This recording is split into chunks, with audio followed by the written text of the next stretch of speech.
Welcome, welcome, welcome to the Author Journey, Soul Diamond Author Journey. We're so glad you are here with us. Oops, you might have noticed. Sinette Van Breda, where are you? She's not Where here. is She's she? traveling. She's traveling halfway across the world to New Zealand from Johannesburg, South Africa, to be with her grandbabies and one on the way. So a huge shout out to you, Sinette. We miss you. We love you.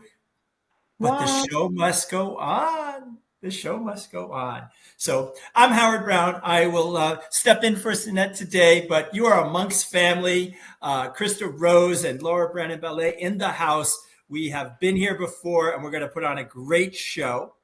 And we are so excited. Regina LaFrance, she is our newest family member and Ladybug. And we're going to get to talk all about her book and her life, SHAYLA. And we're very excited to do so. But I want to introduce the panel first, Regina, and then you're going to introduce yourself. And then we're going to get to digging in deep and talking about before, during, and after this authorship and about what's going on in your life since you've published the book. So Krista Rose, lead us off, please. Perfect. Thank you so much, Howard. So I'm Krista Rose from Ontario, Canada. And I went through different tragedies. I'm battling a chronic illness, and that's why I wrote Skip the Pain, Experience the Pleasure. My tagline is cut the crap that's holding you back so you can live the life you love. And I wrote it because I believe our mindset, the way we think, the way we talk, and the way we act all create our reality. So I did some energy work because we are one body, mind, soul. I believe that's how we are to live the life we love. Thank you. Love it, love it, love it. And Miss Laura Brennan Ballet. Thank you, Howard, for shining brightly and stepping in. They're big shoes to fill, but we do have a great job. Regina, it's an honor. We're really excited to have you here. Laura Brennan Ballet, I am a thought energy expert. I am a coach for the Courageous Leadership Program, podcast guest extraordinaire, and E360 TV global panelist. And this is very close to our hearts. We are all writers. We are all storytellers, but having you in the spotlight, it's really, as Howard said, we are bringing you into a family. And once you're here, we don't let you go. So thank you so much for sharing your time and your space and your story. We look forward to giving you questions that will inspire and empower our listening audience. Thank you, Laura. So I'm Howard Brown. I am affectionately known as Mr. Shining Brightly. So I am an author, podcaster, and speaker. Everyone's putting their sunglasses on. And I wrote my memoir. I'm a Silicon Valley entrepreneur and a 2-time stage 4 cancer survivor. And we try to shine brightly to lift up ourselves and then lift up others. And what you'll hear today, because I met Regina LaFrance just as her book was coming out, and she had just published, and she came on my podcast. I was one of her first PR, platforms to come on and share her story. And her story is filled with some darkness, but the light shines through, and you're going to learn the meaning of our ladybug. And so, Regina, please introduce yourself to the E360 TV viewing audience. Hi, everyone. Thank you so much for this opportunity to be here today to share with you where I've been and where I am and where I'm going. And also to all the listeners, thank you so much. It's an honor to be here. It's been a journey, but with people like Howard and now yourselves, I am a shining star and I feel like one, and I'm moving forward to participate and guide others that, like myself, were in the dark for so many years to also feel that the light is there and available for them when they make that decision or when they are at a point where they can start to heal and see the light like I did. It's beautiful. And just before we get started, you just traveled somewhere to do major community service. Where were you? Yes, I was invited to speak at a Women's International Empowerment Conference in Exuma, Bahamas. And it's not when we think of the Bahamas, we think of just the beaches and the sunshine and everything we go through. this particular island is not about that. It's not about the resorts, and it's not about the travelers that go there to vacation. It's an island where people work hard and have not been as gifted as most of us. So we did back to school supplies and food, and we did 3 days of medical mission as well. My first time doing work like that, which totally changed how I view life. Coming home, going back in December, I'm partnering up with Leah's Hopes and Dreams from Charlotte, an established nonprofit. We are bringing bikes for children that never had a bike before, and toys for children for Christmas. And I changed a little bit about where I was going with my nonprofit. At first, I wanted to have a state-of-the-art retreat for survivors, but now my mission is to hit the streets and actually be in it with the people that need love and need me more than a retreat at this point. Excellent. We'll get into the Ladybug Foundation and everything as well. But first, I just want to tell you, you're shining so brightly, helping those children, those families. People don't realize that most of the islands in the Caribbean and around the world, they live in poverty. They don't live in luxury. All the people go and have these fancy resorts, and the workers there, they live in poverty. So God bless you for that. And you are shining brightly. Just beautiful service. It's real life. It's great. So I would love to give the honor to Krista Rose to lead us off. We know that there's some dark parts of this, and we're going to talk about them, and that we're going to talk about this bright transition of energy and this force multiplier for good and positive change that you are and have always been. So Krista, please lead us off. So first of all, I absolutely, the journey you went through or took me on through the book was an experience. So it was, for everybody out there, definitely buy this book. It's not a book that you just read about a story. It literally is an experience. And it's comes from a perspective that I don't think many of us could come from. So it's a lot about abuse, or it's about abuse. But my question before I get into that, or you could talk about that, was I don't know how long ago you wrote the book, or so two questions. How long did it take you to write the book, and what was your why?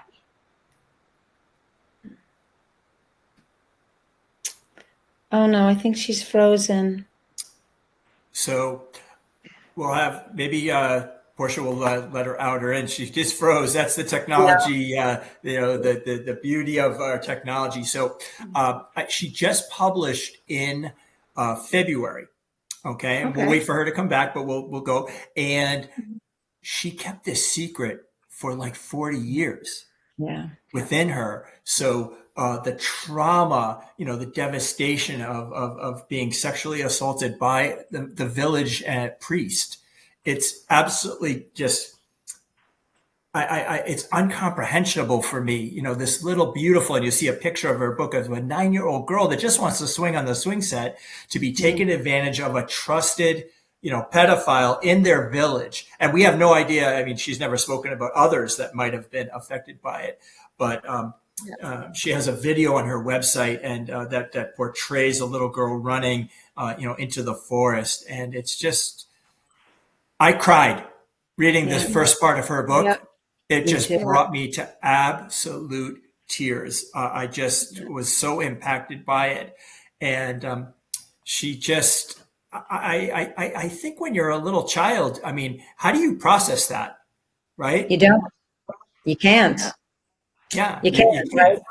It gets moved around in the body, right? The energy, it's an experience. So the energy, the sensation, right? It's a mental, emotional, psychological, physical.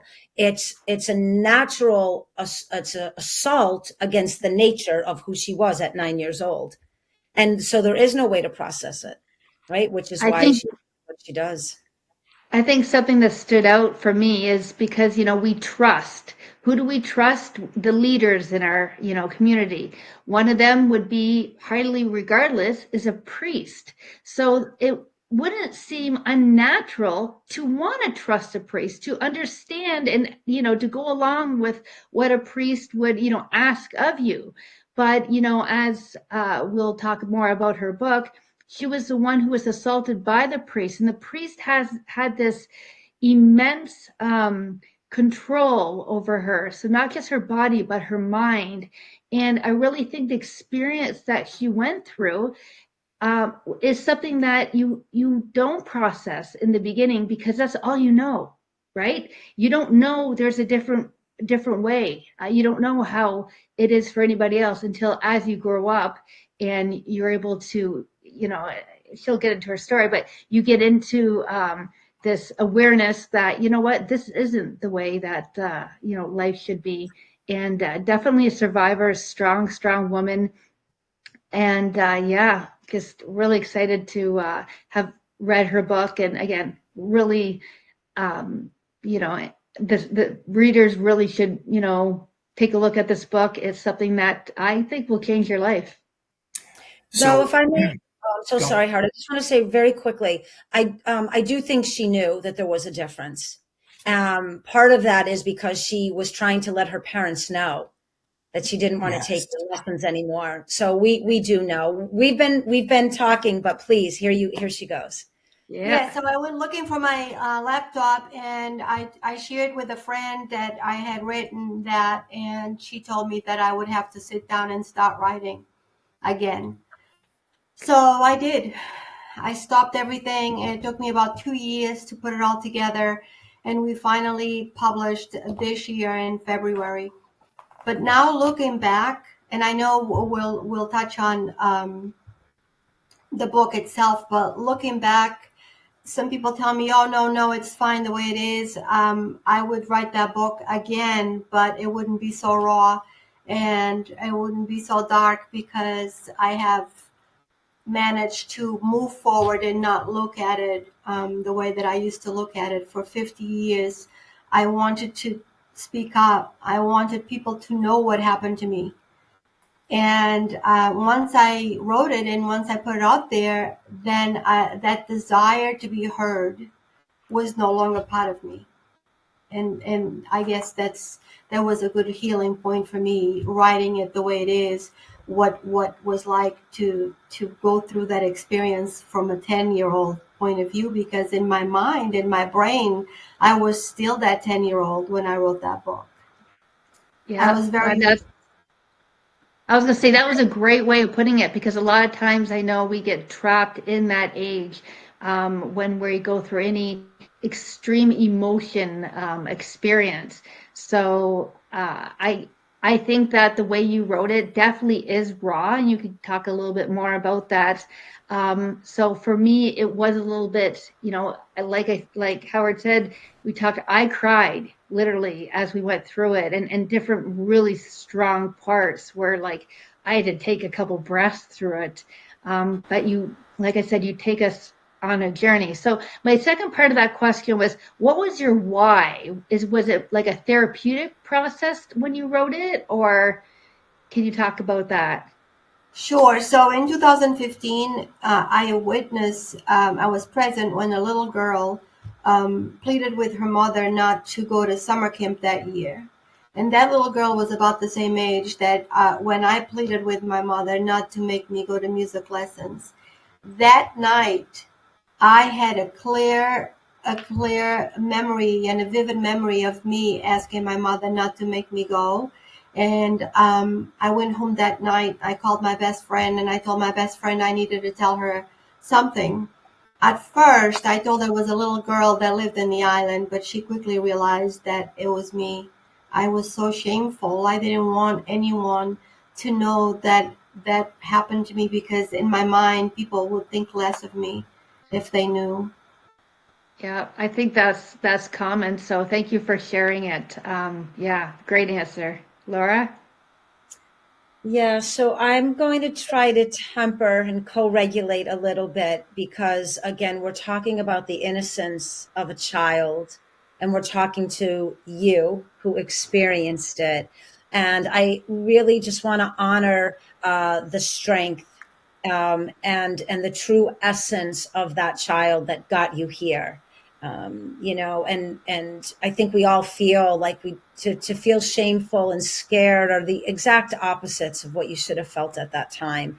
But you wrote the book at the time that you needed to write it, because it's going to touch the lives of the people that need to hear it in that space. And then they're also going to hear this part of the story, right? So much of what we go through when we're children, and those of us that have gone through abuses, whatever they may be, right? This was very tragic what you went through in my perception. But some of us have abandonment, emotional neglect, sexual abuse, there's incest, there's people that we look up to in the community that are just evil.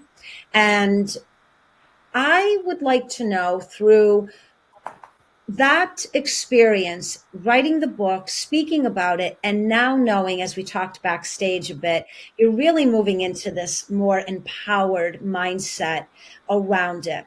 What do you think is still the fundamental block in parents, that they're not able to hear when a child is saying something? I understand my daughter, I kind of forced her, looking back, into viola lessons, and she fought me every step of the way. But I knew it was okay. It was a typical, I don't want to do this. I'd rather be out playing. I don't like this instrument. I didn't have that feeling. I'm not saying all parents are supposed to have this high powered radar to know when something's wrong, but have you come to maybe an awareness that we could share with the audience, and just individually when we're out in the world, that we could help parents recognize when our youth is saying something to us without saying it? How can we be more of a steward, a guardian, to help them if something is going on in the background that we maybe aren't able to hear clearly, but so we're not keeping them right tethered to something that is inappropriate? Yeah, so I'm actually in a process right now. This is the first time that I'm going to say this publicly. I'm in the process of writing a program to introduce to high schools for seniors and college for seniors, and possibly even new parents that plan to have a child. A program where creating awareness to children that are in distress is a mandatory program, and that's going to be launched by the Ladybug Foundation. That's going to be one of the areas of the Ladybug Foundation, because just like you, my mother thought that I'd rather be outside playing and not go and commit for the music lessons. I was always very distracted, very curious, always wanted to be running around, learn everything, ask a lot of questions. And she thought that learning music would be a way for me to sit down and focus and learn something. Mm. Had she had somebody like me, an advocate, that said, hey, watch out, that child's saying they don't want to go, why don't we just take a look and find out why? Because children are so innocent, they're going to go anywhere. That's why we have stranger danger. Yeah. They're going to go with anyone that has a toy, that has a swing set, a candy bar, a doll, a toy car, whatever. The child is going to go because they're so innocent, they don't see the danger. Okay? So if they go to daycare and they go to school, or they go to the babysitter, or maybe even with a step parent, and I hate to even label that, but someone that is not a parent, that is very involved in a child's lives, anyone that doesn't love that child the way that that child should be loved, that child doesn't want to go. We need to find out why. They might not want to go today because they have a sore throat. Okay, fine. But if they cry and say, Mommy, please don't make me go, and the mom or the dad, they're so stressed out, they have to get to work, they have an important meeting, they can't take time off, whatever the case may be, everything needs to stop to find out. That child is not going to tell you in words why they don't want to go. It's I up to love you, parent or person in charge, caretaker, to find out look around, ask questions, stay for a while, find out what's going on. Are you walking in a room full of people and the child shies away from one person? Are you at a birthday party and there's a family member, the child won't go and play with that family member? There's a reason why that child doesn't want to go. Yeah, We thank just you. don't know. I really felt this was such an important question for that reason. And this is not to lay blame on a parent, right? Some of Right. the parents have been abused, have not ever faced their own trauma, right? They are still in patterns and coping mechanisms and may not even be aware that they're suppressing their Yes. own trauma. And so they're not even open to it. And I think it's so important to have a resource, a program, a manual, anything that a parent may say, I was never abused. My life was perfect. But in this environment, something could be wrong and it's okay. And really creating an environment, a safe environment for children to know I can say something without saying it all. And it will be an indicator to my parents. I can't tell you I'm not ready because of shame or guilt, but you're going to know something's wrong. Kind of like a safe word, right? And Yes. this is my safe word. So thank you. So beautifully expressed. And I'm super excited for this program. It's needed. It's needed. I'm doing something similar, but not for the same reasons, but for the same reasons with the science of empowerment for that reason. Parents need help and they need assistance and they need support so we can protect the innocent. So congratulations. I'll be looking out for that program. Thank you. Hi, my ladybug. Hi. I just want to tell you. So when I first met you in February and you came on the podcast, the Shining Brightly show I cried, and then I reread your book, and I cried again. There is just no escaping the pure, heinous emotion that I felt. I wanted to grab this priest and by his throat. It took me to such a place that when I look at the picture of you as a beautiful child and what you had to endure, okay, the pain that you had felt when you were riding in the car and not dropped off first, when you were in the cemetery aborting a child at such a young age, I can't believe there's a world that we live in that children have to suffer this way. And I know there is, and I know there's a problem with pedophilia in the Catholic Church, and there's problems in other religions as well. But I just don't even know how you were able to get through your teenage years without really keeping this such a secret. I don't even know it. You to me are so courageous. And I want to know how it felt to then thus retell this story. Was it more pain or was it healing? At the time writing it, it was just tears coming out. There was no, I didn't have emotions or I didn't have anything other than just tears coming out. I cried a lot writing it. That piece that you just, all that you just said, also the portion that when I left home, that goodbye with my mother, that was by far, the goodbye to my mother was by far the worst. I had never I had thought about it, but I had never hurt over it because I didn't want to hurt. When we filmed the trailer, they wanted me to cry for the therapy scene, and I just can't cry on demand. I said, I know what will make me cry. Let me read this chapter to you. Well, there was everybody in the room. There were 7 people in the room. We were all crying when I read, and that was only my second time reading it after I wrote it. That scene of leaving the island for the first time and the last time really, and my mother grabbing on to that car door and the tires of that car. I could see her fingernails grabbing on that tire to stop that car from leaving and taking me away. That was by far the worst moment of my life. Because that was the moment that I found out that my mother loved me. Yeah. My father or my mother never said I love you, but that's normal. Back in the 60s, where I grew up, nobody said stuff like that. It was just, we just never heard that coming from anyone's mouth. And you just do what you're told, and that's it. And if you know anything about growing up in the 60s, especially in a country like Portugal, is what goes on in this house stays in this house. We are not telling the neighbors, we are not telling anyone, and we're never talking about this again. So if I was to say anything to my parents, my father idolized this priest, and the priest told me that my father would never believe me, and I believed him, and that's when he called me cockroach, and I went from feeling like a ladybug to feeling like a cockroach for 40 years. Ugly and attractive, stupid. Even though I had good jobs, I went to school when I got here to the United States. I went to college. I had wonderful jobs. I bought my own house. But that did not matter. I was an overachiever just to cover up how I felt about myself.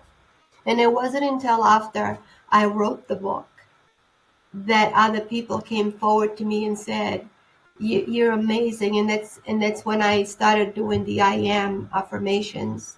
And went to the mirror every morning, and I told myself that if everybody thinks I'm that, then maybe I am. And I started telling myself, very uncomfortable to tell myself that at first. But once I started saying it, I used to walk around the house saying, I am wonderful. And it was very uncomfortable. But once I began to learn that about myself, and I started liking who I was and seeing myself as a ladybug, it's just I came up with the idea of the ladybug for the foundation for that purpose. That go back to that childhood moment that you have a happy moment or a happy memory, and go back there and grab yourself and become that person, because that's who you were intended to be, in my experience. So those that are viewing right now, that your dad's affectionate name for you was Ladybug as a little girl, Yes. and this just heinous pedophile priest told you were a cockroach. He took your Yes. self-worth and he stomped all over it. And for you to recreate and assume the beautiful ladybug that your was is just really beautiful. And we are shining brightly on that. And she's wearing ladybug sunglasses for those that may Yeah, be just for listening. you. Those are the most And, beautiful sunglasses. You are the ladybug for sure. and And Howard, just let me interrupt for a second. It all started really with you. I only had done like 2 or 3 podcasts prior to you, and you built me so big. You were so kind and so passionate about the ladybug, and it became my nickname from you. And you were so kind and so sweet. And I was like, I'm going to be on stage with him someday, because I just know it. It's not going to be tomorrow or next month, but it's going to be someday. And I never forgot that. And thank you. Thank you for that. Because back in February, even though we're just a few months ago, I was still harsh. I was still like, I'm tough, and I'm not going to back down and whatever. Now it's like, not only I'm a ladybug, I'm a butterfly. I just easy going, easy does it, and I'm embracing everything, and everything is just coming. Everything is pouring in. so I want to tell you that I am so warm with feeling that I was able to use my light to help lift you and Yes. bring back the ladybug to where it should be. And I will tell you that Laura, who's, we're like sister and brother, and Krista, I like my little sister, that living energy, I am so proud to have a small part in lighting that light for you. And I treat you like a sister as well, and introduce you to many stages, and we will be on the same stage someday. Yes. And I am beaming and just so proud to have a small influence on you. You've carried the torch, and you are just that living energy, and it's beautiful, and that healing energy. And with the healing energy, I want to go back to Krista before I start crying. I'm so proud. No, I know that is amazing, and I definitely give kudos to Howard because he does make other people shine brightly, as well as himself. But and it's interesting because as we've been talking in the start of this show, I had more of a heaviness. And we talk about energy and vibration. I talk a lot about how we have to bring our vibration so we don't stay in those thoughts and speak those words and keep doing those actions over and over. And what you've been doing and talking about how you softened, already I feel lighter and more inspired. So I'm going to ask you, where was the point that you had a mindset shift? Or what did you do to change your mindset? Was it to start the foundation? Was it, let us know. So when I interviewed with Howard, that was right around that time. The book was published, and all happened. For me, I don't know if it was pure luck, a divine intervention, my faith in God, my appeals to Jesus, my I am affirmations, the power of the universe. For me, I woke up one day and I remembered hearing this. It was not your fault. You were not responsible. And it was almost like, wow, I just learned a formula. And I learned that formula. Wow, if it's not a child's fault, how can an adult carry on that burden forever? And that was the for me, it was that day. That day I have goosebumps. That day that I found out that if a child is hurt and then you grow up to be an adult and you carry that on, it's not your burden. And that's my thing. It's never a child's fault. In one of my talks, I always make that point. If you are suffering today, please know that it's normal to feel shame, but you need to learn that formula. I just made that up, actually, the formula. You need to learn that concept that you feel shamed because of something somebody else did. So you need to learn how to get out of that mindset. And that's when my mindset changed. The Yeah, Ladybug came. The Ladybug Foundation came maybe 4 months later. One day I was just sitting around and it just came to me and I grabbed it. I had the idea and I just grabbed the idea. I said, if I can ask 1 million people for $1, I'm going to have enough money to open a retreat.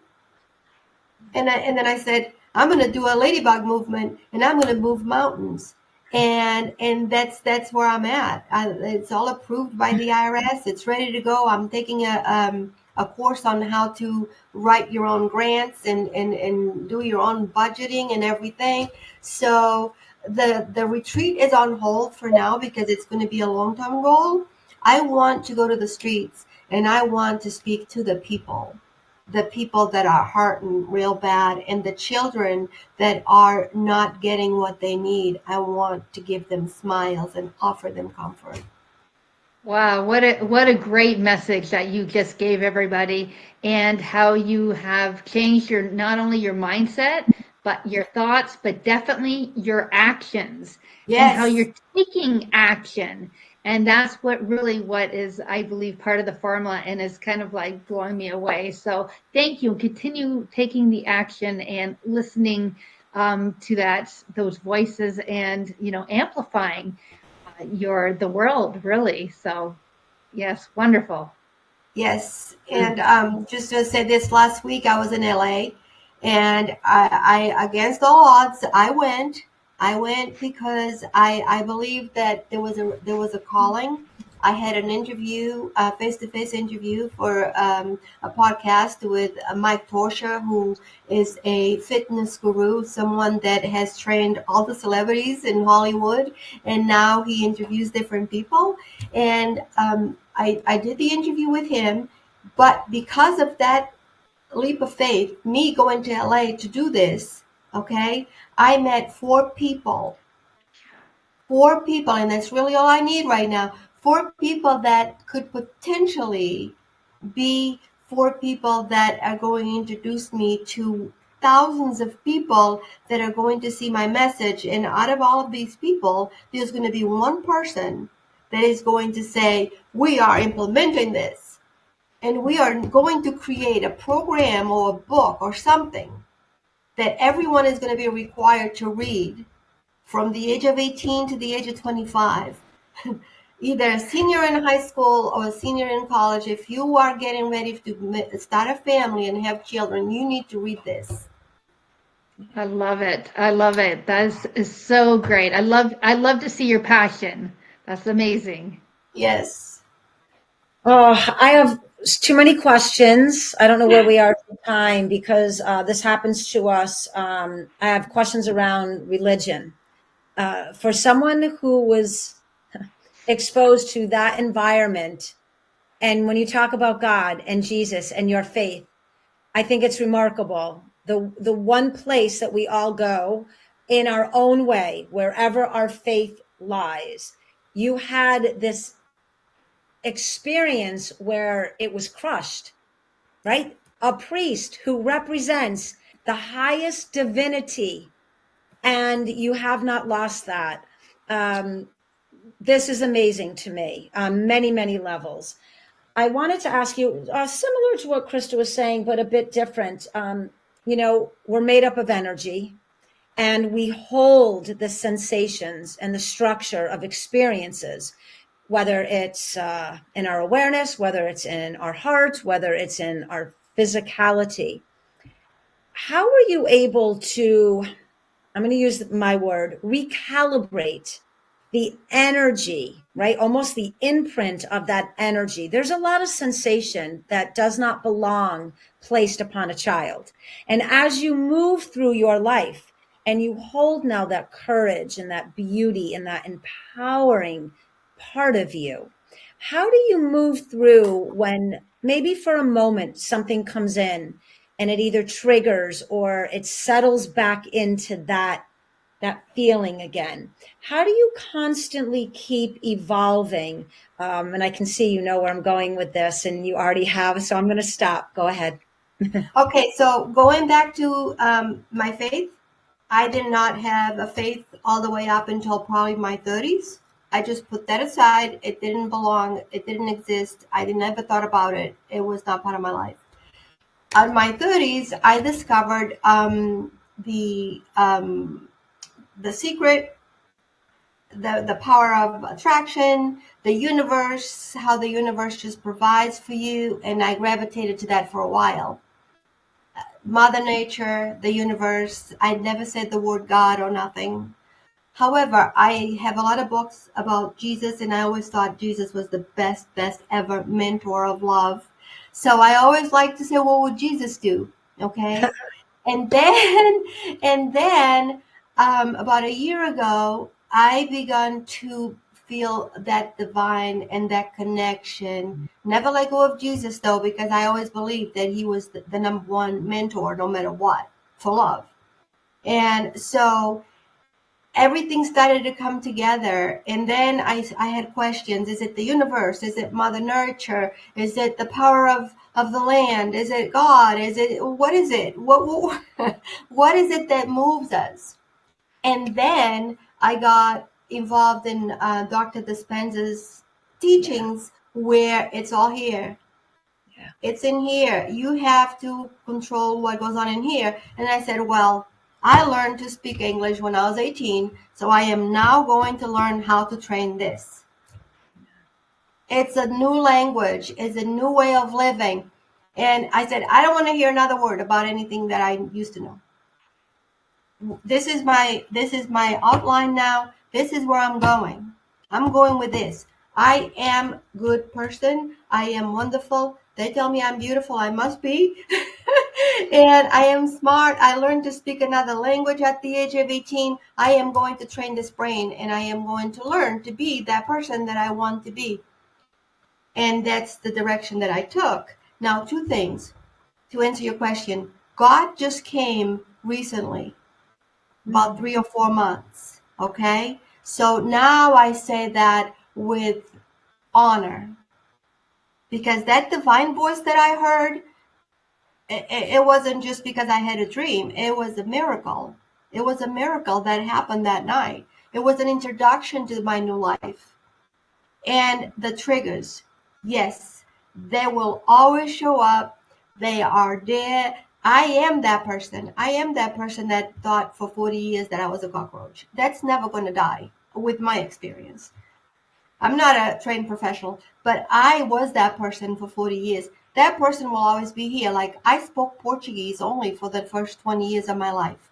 That piece of my life is there. Like, I can't help it that I went through that, but I have accepted it.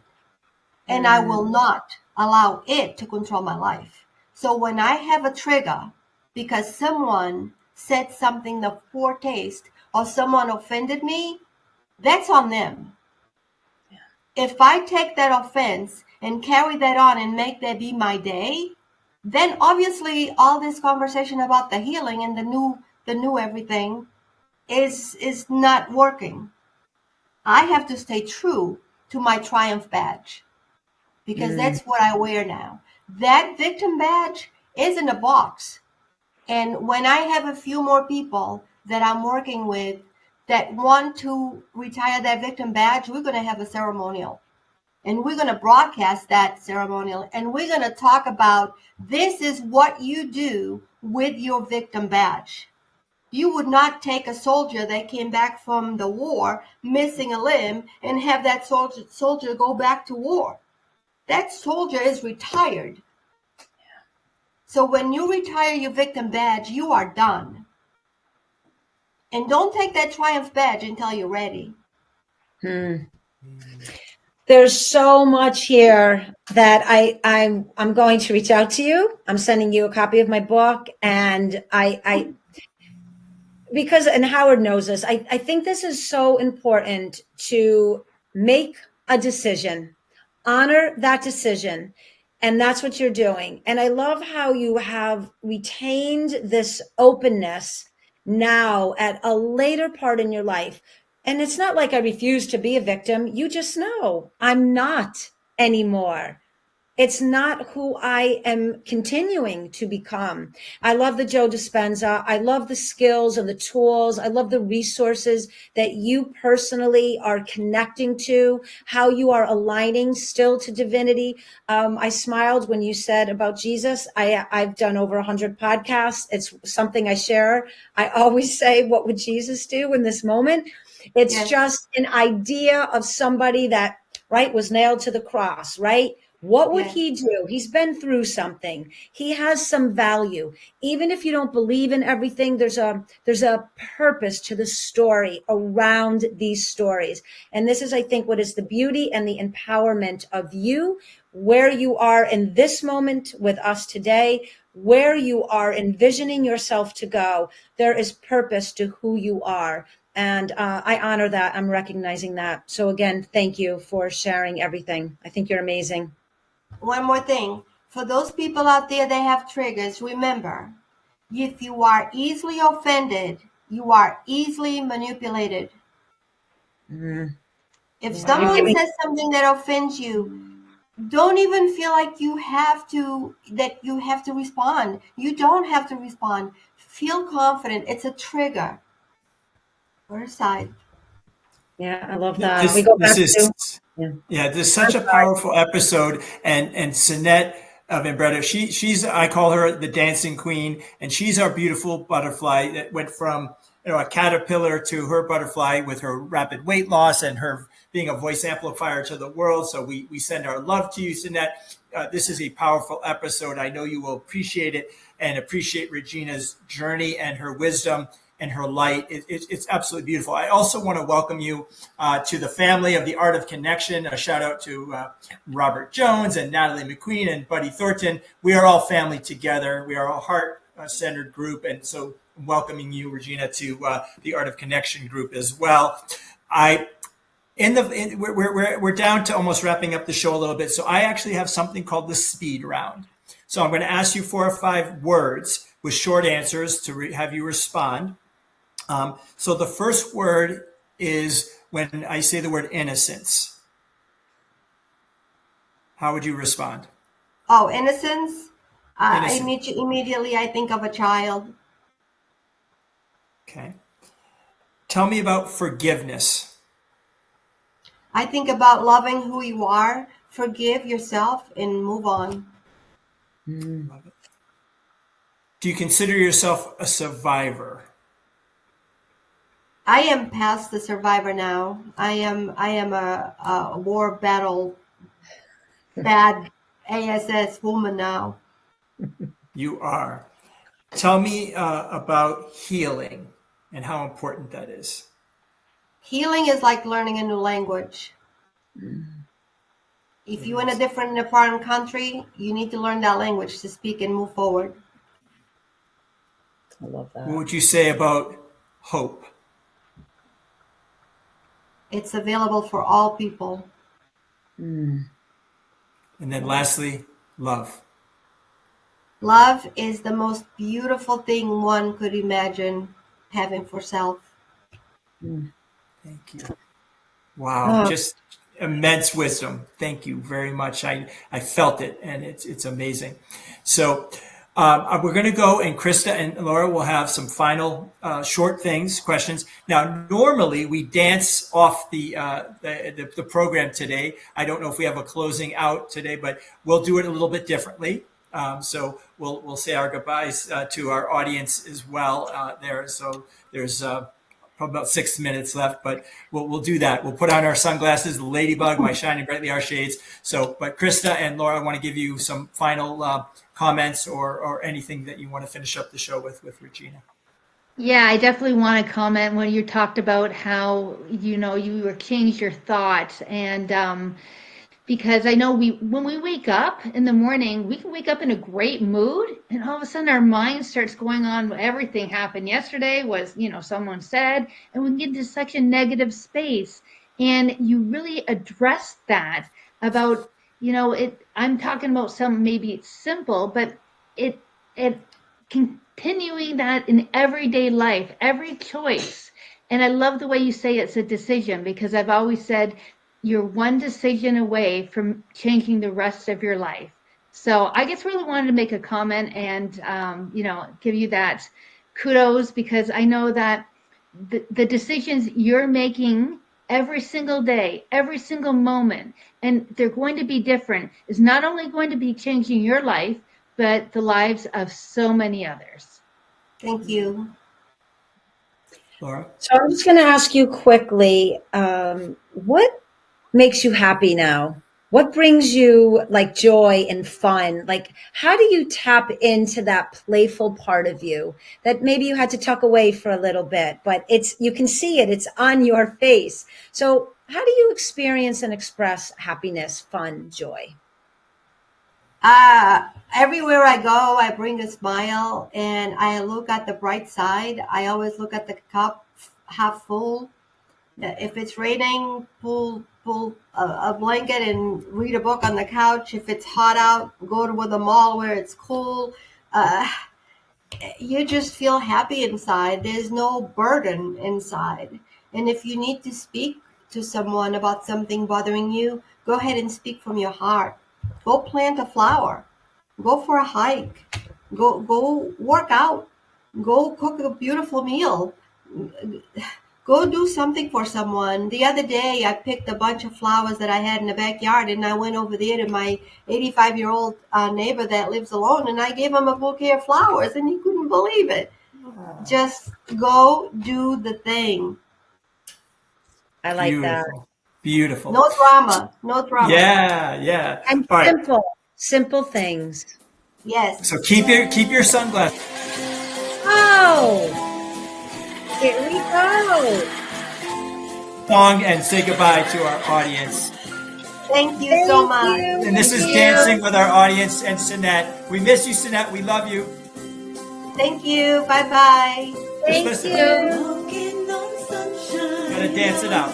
Dancing in the rain. With us in spirit right now. So I can fly away. Carry on, Regina. Smiling at a moonbeam morn, squinting in the sun. Sprinkle me with every day.